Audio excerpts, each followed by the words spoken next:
Hey there, everybody. It's day 3, right? Day 3 of 5 days to focus. And you should have gotten your day 3. No more stinking thinking, right? No more stinking thinking. Going to be an interesting day. We'll go through this workbook together. But you had homework last night. And, I hope that you had a chance to go through it, and it's fine. I know that this is day after day after day. It might have been a lot of work, but in that homework, so I've got our little printouts, right? Um, we did talk about setting up steps, right? And treating yourself almost like a business, with micro goals and rewards and reviews. And it might seem a little bit crazy and maybe even a little bit um, too much for some of you. But try it. Try it for a week and see if things don't roll out a little bit differently for you. I know for me that if I spend the time to plan and I spend the time to actually follow up on myself, if you will, be my own accountability agent, it gets done. Things get done um, with kind of ease and grace. So, enough of that. Now it's day 3. In day 3, we're talking about language. We can all think of situations that were worse by whatever response or behavior came up for us, which might have been a natural, organic response in the moment, right? I call it you triggered and you react. So it's not a response, actually, it's a reaction. So, we're going to talk about language and thinking and how that can propel you or hold you back. It's really, really important, folks, to realize that as much work as you do on your thought process, there's always more work to do on your thought process. Your subconscious mind doesn't shut up. It talks all the time, right? And its job is to protect you, keep you safe. And sometimes what it thinks is protecting you is not. It really is a reaction to a previous situation and thinking that what just happened, the trigger, requires that kind of response. We'll get into some of that. But most of the thinking that I'm concerned with right now is the thinking of maybe not being worthy, the thinking of maybe not being deserving. Had a conversation today with the client about deserving worthiness, right? And she was shocked. She said, when I always thought that I was happy and that I thought I, knew what I wanted and that I thought I could get it and thought I deserved it. When she finally actually did some work, right? Did some introspection and did some exploring on herself, she realized that she really didn't at some point believe that she deserved it. So let's kind of go through our workbook today and just keep in mind that you deserve nothing but the best in life and then some. Okay. So let's kind of like move on. I'm hoping that you're seeing what I'm saying. No more stinking thinking. What you think, you create. Um, and we're going to go through that here, but I want to talk about my title, why I picked that title. Um, if you are someone who is in a state of anxiety all of the time, you think about the things that bring you anxiety, and you might think, I need to get out of this situation. I need to stop. But you're still not focusing on the solutions. You're focusing on the event, which keeps you in an anxious state. And when you're in that kind of state, you can't make good decisions, right? And many times I have clients come to me and like, I'm taking the right steps. I know what I need to do, right? And I know that I want this. And then as we have a conversation, I listen to the words, to the language that's being used, right?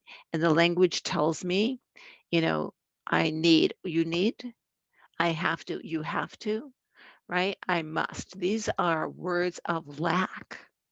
When you use those words in the back of your mind, you're lacking something. You are saying that if I need your help, that means I'm not capable. Now that might be true. I might need your help, right, with some things, but think of when you're using that word. Um, Many times you use it in a way that is really not supportive in the direction that you want to go in, right? So let's be supportive. Okay, so get your paper out and we're going to get started. Okay, so productive people know that asking what if will only take them to a place they don't want or need to go. Again, I'll say it again and then we'll talk about this. Productive people know that saying what if will only take them to a place they don't want or need to go. I'd like to caveat that for a moment, if you don't mind. If you're saying, what if I made it bigger? What if I made it stronger? What if I did more? What if I achieved more? What if I went beyond my dreams? Those are positive what ifs. What this is referring to is the risk of what if, right? What if I fail? What if the money doesn't come through? What if I go for something and it doesn't happen, right? What if a need I have doesn't come through at the time I need it, right? In order to whatever it is that you're what ifing about. What if she doesn't love me from my entire marriage? What if I get divorced? What if she cheats on me? What if he cheats on me? What if he drinks? What if he this, right? Think about that in relationships, right? You start going down this path and you actually start looking for those behaviors and you start looking for opportunities to fill in because then you can say, see, I knew it, right? If you flip that to a positive what if I had an amazing relationship, no matter what happens, we can ride the storms? What if I put out there that I want X dollars by such and such a date in order to support this project that I'm working on. And here's how I'm going to do that, right? Here are the peoples that I need. What if they came into my life just in time, right? How awesome would that be? Different types of what if than what this is referring to, right? You want to be sure where your thoughts are, so go you. So be aware of your thoughts, okay? So let's continue, right? However, risk planning is necessary and effective strategic planning. We touched on that. So, one of the things that I will do with the client if we are doing a 5-year plan, I will do 5-year plans with folks for sure. And we cover not only your business or your career, but other means of support, other financial means of support, your family, your health. We cover the gamut for 5 years, right? And in that process, here's where you want to go. What are the things that we think could get in the way? So we do a what if there. Okay, when that happens, what's the contingency? What are you going to do? So we have our plans to cover potentialities, right? Then we're done. You have the plan. And if those things do happen, I've got the plan, pull it out. Or even if a surprise comes up, which is usually what happens, right? You know how to plan for the risk because you've practiced it with me. You just say, okay, I'm still going towards that goal. I hit a speed bump. How do I get to that goal? What does it look like now? Oh, it looks like it's over there. Fine. Then I'll go over there, right? perfect. So I'll give you a great example of manifestation. Um, my personal trainer that I'm working with has her own facility that she's renting. She's ready to expand. And, she made an offer to her landlord, and the landlord said, sure. And then landlord came a little bit later on and said, listen, I have someone who's interested in it and they're paying X. So, unless you are willing to pay that, I have to let it go. And so my trainer said, well, nope, I'm not going to pay that. I told you what my offer was. And rather than go, oh, I'm not going to be able to do what I wanted to do, she sat down and she says, okay, so here's my goal, right? I want this, this, and this. So with the space that I have, how can I reconfigure it, and how do I change my scheduling and my clientele times in order to fit in what it is that I want to expand and do, so I can do it here, right? And her and I actually talked about some of the scheduling challenges she would have, and how to deal with them. Well, lo and behold, because she solved the problem, she didn't think about it, right? I'm not going to pay anymore. A few days later, the landlord called. Oh, that person backed out. So it's yours. And they gave another offer, not quite the same, but still low enough, and close enough to where my trainer had made the first offer. Blech. So basically, what I'm saying is, she still didn't stop. She still kept going, right? She hit a speed bump. She took out her contingency plan. And guess what? Her original plan actually was able to come to fruition. And even if it didn't matter. It didn't matter. She was ready, right? So you do have to plan, but, do be careful. The key distinction here is to recognize the difference between worry and strategic thinking. And we just kind of covered that a little bit, right? Um, if you are dwelling on something, if it keeps coming up, and if you're in tune with your body or your emotions, you can tell. Worry is a concern. Your body language will go down. Your physiology will change. Your breathing will change. Your heartbeat will change, right? Because you're concerned and you're worried. You might even get a little anxious. If you are strategically planning, you are not coming from a state of anxiety. You're not coming from a state of palpitation. You're coming from a state of, okay, so still going in that direction, still know what it is that I want to achieve. Life is going to look a little bit differently than I thought it would. That's fine. Here's how we're going to go about it, right? There's not many problems in this world that can't be solved and negotiated through. And it's not about compromising, it's about adjusting based on the reality that you're given. One of the things that I do with clients, especially on the 5-year plan, right? If you had the perfect world, that means money's not an object. Resources are not an object. People are not an object. Anything you want is perfect. What is it that you want to have? Would that look like? And we describe it and we get into big, big details. When we're finished, I say, okay, now reality hits and we have financial constraints, we have resource constraints, we have maybe staffing constraints, we have constraints, but we can manage those constraints in order to achieve that perfect world, right? It's doable, right? So just know the difference between worry and strategic thinking. You with me? Cool. Fantastic. Number 4. Are you ready? Shit happens. And the practice of recognizing what you think when it hits the fan and managing those thoughts and actions is critical to focus. Shit happens, and the practice of recognizing what you think when it hits the fan and managing those thoughts and action is critical to focus, right? So It is response versus reaction that we're talking about.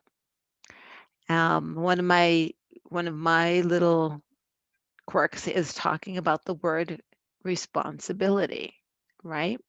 And changing that into responsibility. I am able to respond, not react.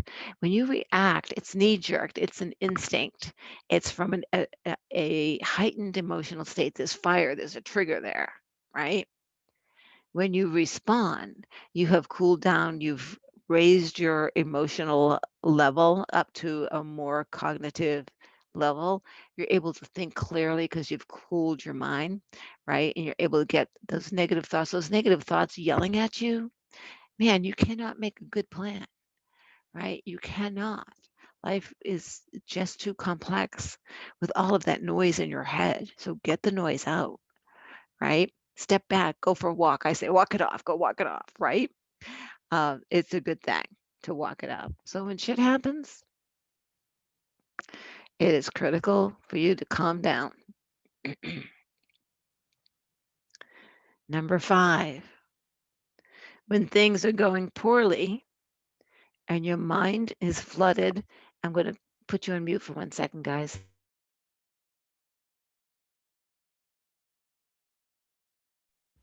I should have had an apple before eating. You know, that's a trick, by the way. If you're a speaker and you're on stage, before you go on stage, take about 2 or 3 slices of apple and just kind of dissolve them and chew them in your mouth, and that will help keep your throat from getting dry. It works. Okay. When things are going poorly and your mind is flooded with negative thoughts, self-control is a challenge, right? So, the dark side, where shadow work begins, is a training that I do, and it's all about at the beginning identifying triggers, right? Because when you are already in the flooding of negative thoughts, you've already passed the trigger state. And so when you identify where in your body you feel these emotions and you identify what happened just before that trigger, before you feel the emotions, that's the trigger. When you start to recognize the trigger, you can nip it in the bud. Before you get into an emotional state, you can say, oh, I know this situation. I know how I react. I know what's going on here. I'm not going to because I'm just responding to old beliefs and old stories. This is the now, right? And so we go through some exercises and quite a few on how to anchor and get into the now. But it can be challenging once you get past that, right? So the key is to know yourself, get to know yourself really, really well. I'll tell you guys, I was one of those people when I say, when you respond and, just behave naturally, what comes out of your mouth, I was pretty rough around the edges, right? I could take anyone down with my words, and I did as a younger person. And I realized that that's not who I am inside, right? And it doesn't serve me. It really did not make any situation better. I worked at it and learned how to use these techniques that I teach and I work with my clients on. So self-control is a challenge. In the moments of negativity, so in the moments of negativity, think about your day and identify one positive thing that happened or will happen, no matter how small. So there's something that you can try and do.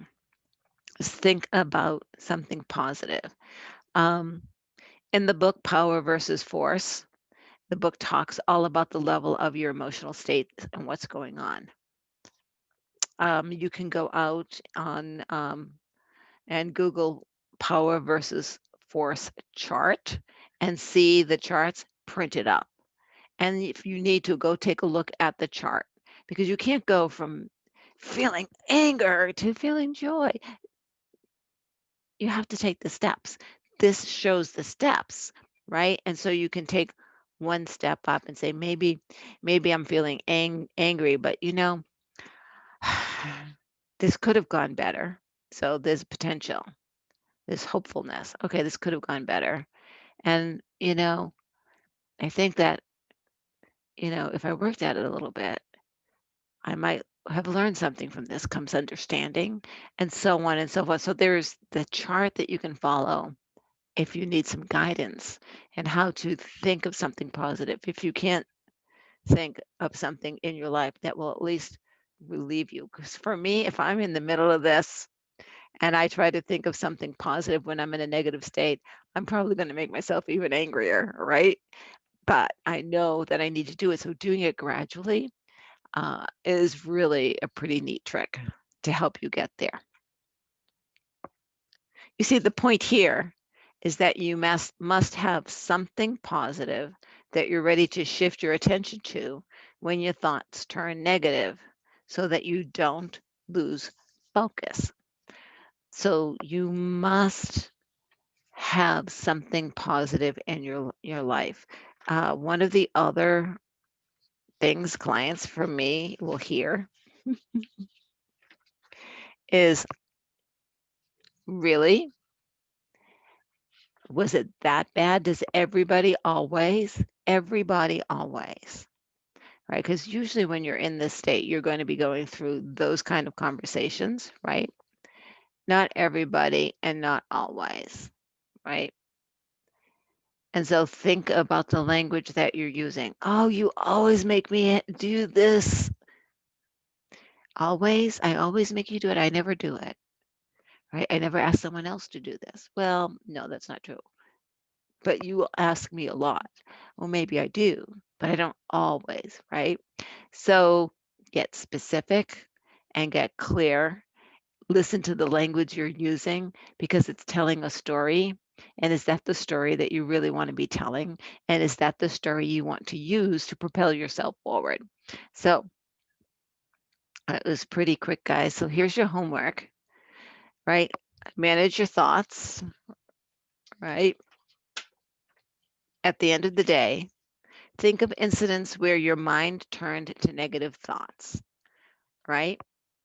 So I'm not asking you to catch them when they happen during the day, but at the end of the day, sit down and say, oh, well, yeah, yeah, I was pretty cranky about that. Yeah, I could have been happier about that, right? Write down one or two of these. Don't dwell on, all of the chatter in your head, just one or two. Now ask yourself, are these repeating thoughts? Do you hear them often? I worked with a gentleman who always would take blame and apologize for something that was never his responsibility. And he would say, oh, I'm so stupid. This was a man that was in a leadership position. He had a staff that was hearing these words, and it didn't sit well with the staff to hear that. And, we did a lot of work around changing that habit. It became a habit, right? Because that's what happens, right? And finding different words to use instead to replace that. And then once we were able to do that, now get different energy, right? And know that what ended up happening is he no longer responded that way, right? He or no longer reacted that way, and he was able to respond, right? So just a few exercises for you to do and just a little sample example. And what are some of the positive thoughts you can turn to in a pinch? Right.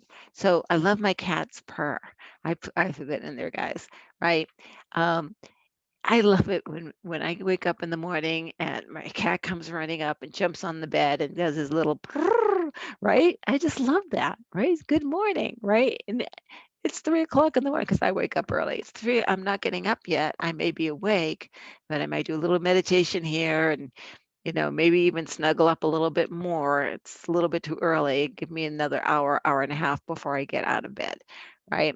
But, I get to scratch him and kind of enjoy having him. And that puts a smile on my face. Feels good, right? We have a dog. I love it when the dog snuggles up next to me on the couch, right? So, what are some of the good feeling thoughts that maybe you could turn to? Write them down, right? Write these out and plan, right? And eventually, if you do this for a while in your journaling, you will start to change. You'll recognize when you're in the middle of these reactions, and you'll realize that you can respond, you're able to respond in a different way, right? And then watch how your life will change. Watch how things will come to you that maybe you never thought would, right? Little surprises. I mean, manifestations are crazy these days for those of us who are open to it and appreciate the joy that is available. So, no more stinking thinking, right? Think positive thoughts, but not be Pollyanna, right? Things shit happens and you will notice that they will, but you want to manage the situation in a strategic, thoughtful way. You want your emotional intelligence to be at a high level so that you're not responding, that you're actually resolving a situation. Guys, thank you so much. It was a pleasure to be with you tonight. And tomorrow is day 4. Can you believe it? I certainly can't. I love you. Take care. Bye bye.